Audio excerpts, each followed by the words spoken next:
Welcome to Dr. Roger and Friends, the bright side of longevity, hosted by 3 Ps in a podcast, Doc Roger, Teresa, and Danielle. Thanks for joining us for coffee and conversation.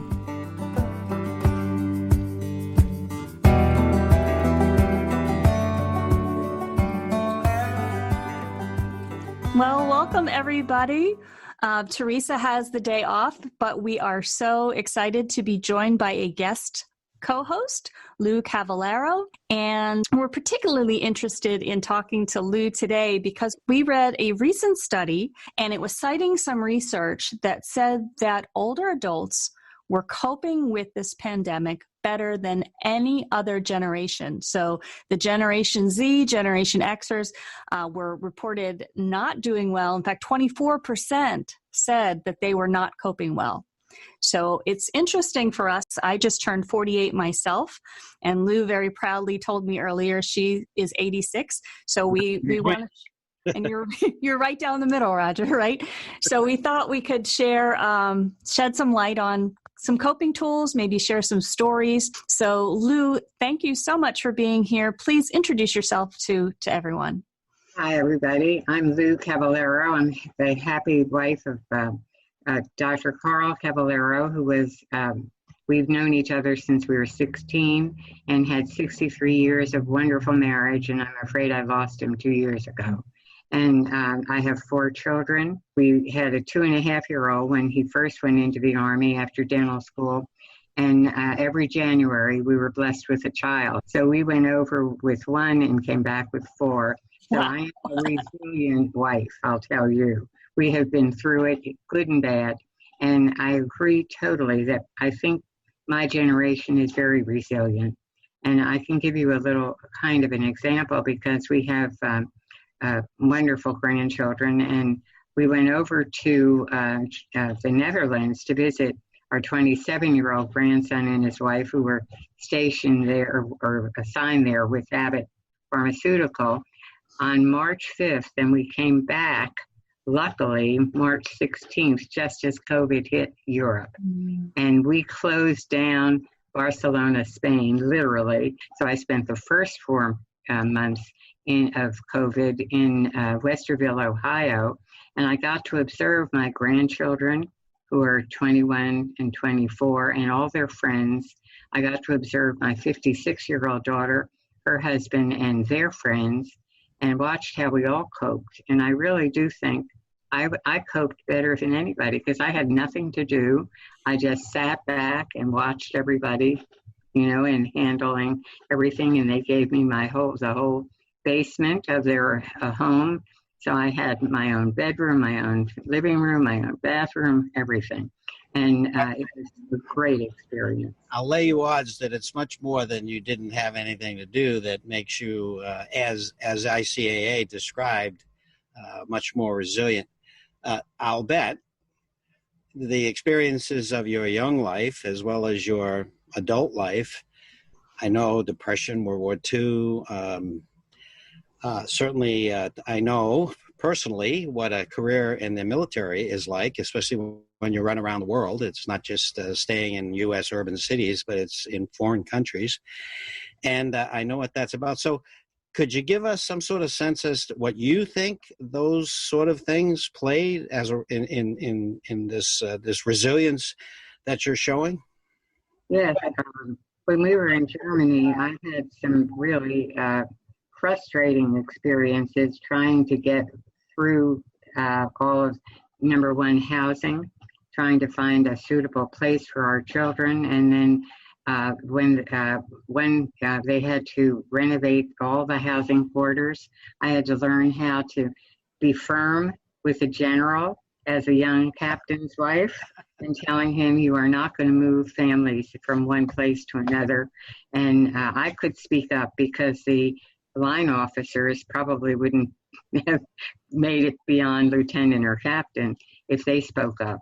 But I could because my husband was in the medical area. And I really learned how to stand up for myself and help us make lemonade out of lemons, no question about it.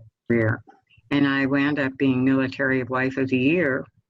I just I'm saying that, but I did way back because I started the volunteer parent program in the school systems there in Germany. I started in our little school, and then it blew up and it went all through Germany, the government schools. And then when I came back here, I'm a retired teacher.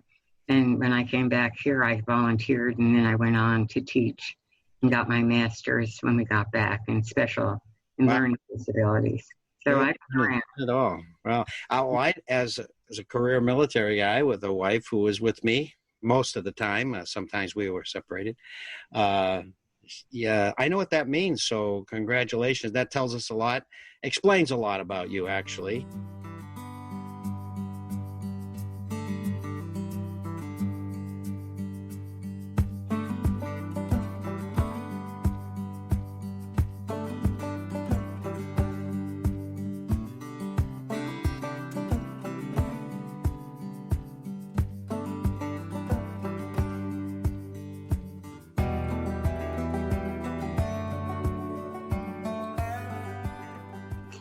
So, there are people listening to this out there young people in particular, this is the first big thing. Like everything else that came before this is not as big as this pandemic. But that's not true for you, is it, Lou? Can you tell us a story of something that you've gone through that kind of prepared you for what we're going through now? Well, first of all, I was the second generation of American. My mother got her citizenship when she was 50. She came from New Tadapana, Italy, and I watched her in the difficult times they had because of depression and because of when we had the Second World War with the green stamps, lots of things you folks don't remember, the Victory Gardens, and how hard they had to work and how special it was. She would save a quarter to get us special little treats, and that was a lot. And I watched this acculturation process go on. I was a little Italian-American girl, and I had to work very hard to do well. I was a very bright student, did very well, but I had to sort of fight my way all the way through high school especially. And then when I went on to college, I felt a little bit more self-assured, and I commuted to college. I had to take a bus, a subway, and then a train to get to school. And I sometimes one of the professors would drive me partway home. And I was very determined. I was going to graduate. I was the first of four, the oldest of four children. I was the first one to graduate college. And that was very, very difficult at the time, and that was part of your life, and you didn't ask for any of that, but you responded to it, whatever it was, and worked hard. So, we're not saying that life is necessarily just easy for this generation. It's different, and in some ways it's harder than it was for you and I, and even Danielle. But in general, as Danielle said, they haven't had anything like this. Do you have any advice, sort of general advice that you might give to younger people to that might help them get through this time, give them a little resilience? Maybe I'd give them the advice that I observed with my grandson and granddaughter who were with us in Ohio. They were very involved, and they are very involved with Young Life, and it's a Christian program. And while during COVID, they would go downtown Columbus, Ohio, and feed those kids that couldn't get meals. And every Thursday, my daughter and I were making sandwiches and peanut butter and jelly sandwiches and lots of treats and oranges, etc., and bagging those. And our community got together and we delivered these, not just us. We did 35 of them and another family, etc., etc. and they all went down. There were hundreds of meals that were brought to downtown Columbus. I would say keep yourself occupied with things other than yourself, and don't get yourself isolated with with TV and computer, etc. Get out there and be careful and wear masks and do the things. Be sensible. We had groups together, but we were very careful. When we were outside, we would stay 6 feet apart as much as we could. And you just have to use your own common sense and listen to your gut when you feel like you're in danger, and get out of there. If you get yourself involved in something where you know you shouldn't be, get out of there so you make yourself safe and you don't bring COVID to your grandparents and your parents, etc. That is a real gem. Think of others, not just yourself. That's a gem that can go a long way, huh, Danielle? There's like 10 gems in there. So she's like, yeah, having a purpose, think of others, use your common sense, wash your hands, keep your distance, keep yourself safe. Yeah, and just the garden. Get your hands in the garden. That's what we did. I do it here too. Keep yourself busy and enjoy the beauty around us. Yeah, one thing I know about Lu, so Lu and I are in the meditation group together that meets weekly, the Masterpiece Circle, and that's how we met. So I would probably suggest that Lu, would you agree that mindful pursuits and having that sense of peace and purpose definitely helps you through this time and helps others, do you think? I think I'm uniquely blessed, as are other people who are in senior living situations. I'm in an independent living facility, and we have everything here. So I just think I am the luckiest of the lucky, because I go swimming in the morning. We have a little pool, and we have water aerobics, and I try to do that 5 days a week. I do yoga, I do Tai Chi, I walk a lot. We started a little garden club here, and it's only a year-old building, and it will be one of the prettiest places in the west end of Richmond, because as new people move in, if they had gardens, we're having them help us dig up some of their favorite plants, and beside the cookie cutter kind of landscaping that's here, we're now bringing their favorite plants and planting them here, so that they take a little bit of their home, because the hardest thing for seniors is to give up their home of 30 or 40 or 60, 70 years. And if we can realize that now we're light as a feather, I feel like I'm ready to fly off somewhere, because I don't have the responsibilities I have that you have in your home, Danielle, and that you still have, Dr. Roger. But I think if we can realize how blessed we all are with whatever situation we're in, and look for the good, and try to keep yourself positive. The power positive thinking is a cliche, but very true. We're filling up that basket with pearls, aren't we, Danielle? Yeah, positive thinking, gratitude, mindfulness, being there for others. One of the things that I do remember when you asked me what helped me to become the person I am today, do you remember the Christopher movement? When I was 9 or 10 or so, I heard about the Christopher movement, and this was the idea of lighting one little candle. If everyone lit one candle, the world would be lit and with light. And I think of all the things in my life, that's one of those little strands that has gone through with me. I've always tried to light my little candle. Sometimes it flickered, and sometimes it blew out, and sometimes I got myself in a heap of trouble, but I kept trucking. I'd like to go back to something that you said, because I think it's particularly important now about being mindful, because we know the research tells us, and it's very clear, that most of the stress that we are under now, but usually even before COVID, is self-induced, with our chattering mind and ruminating on things, and what if and why not, and what's going to happen, and not being in the moment, being mindful. And so I'm sure that's why you're with Danielle in the Masterpiece Circle. But that's incredibly important. And so being mindful, and it doesn't have to be sitting with your legs crossed or in a chair.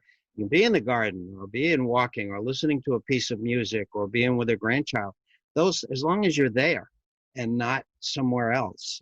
You found that to be true. I know Danielle does. I mean, Danielle has been my mentor on this. So be in the moment, to be truly in the moment is the most important thing. And I think in one of your podcasts you mentioned, Dr. Roger, about the fact that the most important time is now, not yesterday and not tomorrow. We have now. We know that now is now. And I hit my grandchildren with that question a lot, that they know the answer now, but for a while they had to learn it. But what's the most important thing you're doing today? What I'm doing now, Papa. When they say that, I'm very, very pleased. Yeah, and Doc Roger, you alluded to it when you mentioned as far as choosing, so a lot of times people are going through a lot of stress. And so of course they're not choosing to be unhappy. They're hit with stuff. But what's nice about mindfulness is when you find yourself ruminating and going in that direction, there are other things to consider, like your garden or returning to your breath. Can you explore some other thoughts and things that will kind of bring you peace versus going down that path that's going to make it worse. And it's hard. I do it too. All week, different things happening in the news. And, I have to remind myself, okay, turn the TV off for a little bit, go over here and do something, that kind of brings me peace. So the best I've heard on that, and I know you know this, Danielle, and perhaps you do, Lou, Eckhart Tolle is an author, and he wrote the book. My favorite. I love him. And in that book, you remember, he says, when you're faced with a difficult situation, which could be COVID, there's only three things to do. You either fix it or make a plan to fix it, because that's what our minds are meant to do. Do something, in our stress response, do something. And so to either fix it or make a plan to fix it. Two is to walk away, and we can't do that with us. And the third thing is to accept it. And so I think we're in a situation where we have to accept what is, but that doesn't mean that we give up. That means and fixing it, part of fixing it, I think, is wearing a mask, being social distancing, and physical distancing, not social. We want to be socially connected. Physical distancing and the mask and whatever Dr. Fauci tells us, do that. Yeah. I went to undergraduate school with Dr. Fauci, same school, different time, but and I have the greatest respect for him. I think he's our leader relative to information right now. And Lou, I really liked when you talked about the candle, because it reminds me, I recently interviewed somebody for our company newsletter, and this gentleman had told the story that in his retirement community, he anonymously bought a single rose for everybody on his floor and left it at the door. And it brought people so much joy that he ended up doing it for the entire community and didn't tell them who it was. And he said, and people were making and he said, who knew? Like the single rose was what everybody was talking about. So you never know what that little thing that you do, like making a peanut butter and jelly sandwich for somebody, makes a huge difference,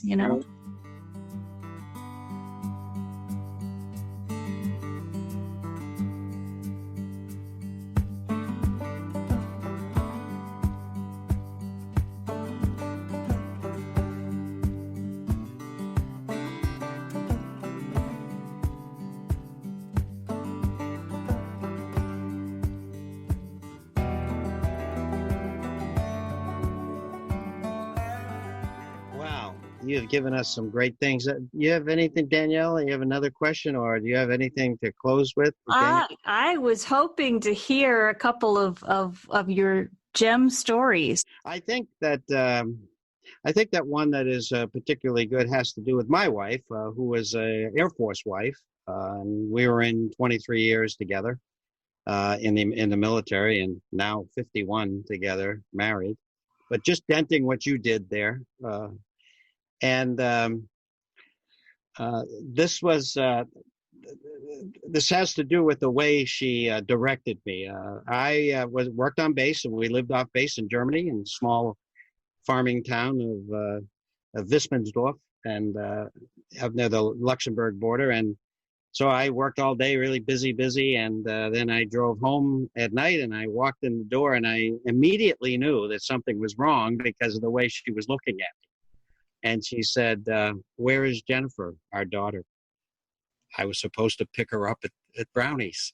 And so there she was, abandoned and isolated on base at the Brownies. Hardly. They took care of her, but that's one I never lived down. Whenever she needs a one-upsmanship on me, the Brownie story comes out. So She just said, "Where's Jennifer?"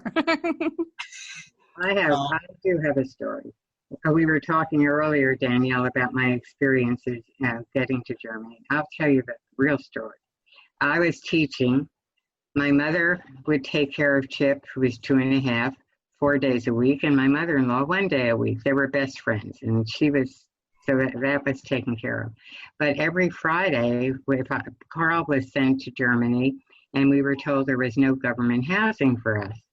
Well, there really were 3 apartments available, but there was no housing in the headquarters in Bad Cannstatt, Germany. And so Carl got there, and he was very upset because here there was housing, and here the Berlin Wall was coming up, we heard. It was just starting. And here I am, pregnant. After 7 months, if you're pregnant over 7 months, you can't fly back then, 60 years ago. And so as a result, I had to make the decision, what was I going to do? So every week, every Friday, I had to go to check and see if there was a chance for me to be going over. And I would have to walk down this hall, and here I am getting bigger every week for about 2.5 months. And the gal at the end of a hall would say, "Sorry, but there's no availability. You can't fly, can't go." Well, finally, the last day I went, for some reason, I was tired, and I said, "Mommy, will you come with me and take Chip and come for a ride?" I had to go to Brooklyn from Bloomfield, New Jersey, which was like an hour drive. And so she came for the ride. And would you believe, when I was walking down that hall, I could see the woman at the end of the hall not looking very happy to see me. And she said, now she knew me as Lou. She said, "Lou, I hate to tell you, but there's no more dependent flying to Germany because of the wall going up." And I said, "I'm going to go. We had natural childbirth with my son Chip, and Carl will be there with me when I have this next one." And so P.S., I said, she said, you can't go." I said, "I'll pay for myself. I have $500 Social Security because I was leaving teaching. I had $500. I felt so wealthy." And P.S., she said, "Well, let me let you talk to Colonel Brown." So I had never seen a colonel. I only knew my young cousin was a sergeant in the Second World War. That's the only person I saw in a uniform before. And so I went to see this man, and he said, "Young lady, I hear you're not going to accept the fact that you cannot go over to be with your husband in Germany." I said, "Absolutely not. I'll pay my own way. Tell me how to go. What do I have to do?" And he's he's giving me all these arguments about not, and I'm giving all the pros. And he said, "I can't win an argument with my wife. How can I ever expect to win an argument with you?" He said, "All right, Miss Ellis, would you tell this young lady how she's going to get a civilian passport and how to get to Germany from there?" So I wound up going. My mother now was with me with my son. We wound up going, I forget where in Brooklyn I had to go. But anyway, they gave me directions to go to Rockefeller Center to get a passport. And then I went, I got a passport, and then I had to get tickets. I never had flown anywhere out of the country. So we went down, and when I went to the travel agency, they said, "So how do you want to go?" I said, "Well, I'm going to Germany. I'll go on Lufthansa." So I went on Lufthansa, and I was going to start right away. Wound up getting going and paying my way, and I got there with Chip, and sure enough, a week later, they stopped all dependent travel, period, over throughout Europe. And one of the reason I'm saying this, one of our dear friends, one of the young captains, his wife had 3 children, with one of them a very seriously handicapped child. She was in California and he was in Germany, and they couldn't work fast enough to get her over. So, but for the grace of God, I would have been stuck here for 3 years. Without your husband, 3 years, you would have been stuck apart. And wow. So Carl wound up being with me with every child, and he wound up delivering that second child, Greg, who was born on January 5th because of a German snow. And we were in a little sub-post an hour away from the Army hospital in Bad Cannstatt. And he had a young doc who had never delivered a child since his internship. They wound up delivering Chip in this little sub-post. And so we had quite the adventures. Remind me never to say no to you, Lou, okay? It's not, I wouldn't accept no unless it's a real reason for no. Well, and something, Danielle, that, maybe a lot of our listeners don't understand, that international travel, even without the war, was very rare. I mean, it was very rare. And to do something so young and, not have any idea on how to do it, that show, well, we know the woman's got grit. It showed a lot of grit. That's an Army wife for you. Well, it is. And I think it made my children, I'm sure yours, as well as my wife, we were closer because of it, and also very resourceful. Absolutely. Navigate through the world. Lou, thank you very much for being with us today. It was an absolute pleasure. And, we talk a lot about human capital, namely the experience and expertise and wisdom that is in our older population and our elders. And we saw an example of that today.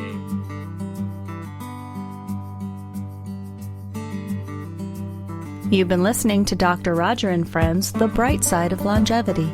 If you like the show, please rate and review, and be sure to click to follow.